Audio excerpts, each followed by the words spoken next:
Kryeministri Edi Rama ka reaguar këtë të njëjtën në rrjetin social X, duke u referuar raportit të Sigma OECD për agjensitë për mediat dhe informacionin MIA.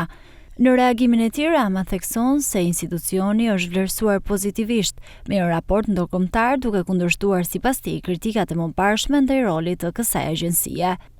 Deri dje bombarduan dhe përbalton nga të katër anët, ca nga brenda e ca nga jashtë, duke vënë kujën e duke harxhuar bojkot, por raportet e tyre të pavarura jo vetëm nga qeveria, por edhe nga faktet. Por ja që e vërteta që ka ndryshe, shumë ndryshe, sepse kjo agjenci për media dhe informacionin e qeverisë e pagëzuar në lindjen e saj me bombat e me balt e pushtetit të katërt, lua ka një rol krejt tjetër, e na çon në shërbim cilësor të medjave edhe të publikut natyrisht. Dhe këtë nuk po e them unë. Nuk e thot as qeveria një vendi që targetohet rëndom dhe jo rrallë fare kuturu për lirinë e shtypit.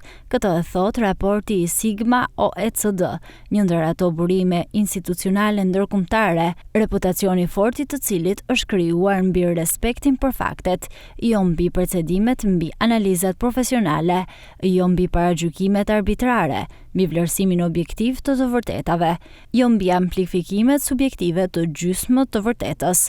Urime Mias dhe përgëzime të gjithë skuadrës së saj për këtë vlerësim të stërmerituar. E vërteta vonon, por nuk harron.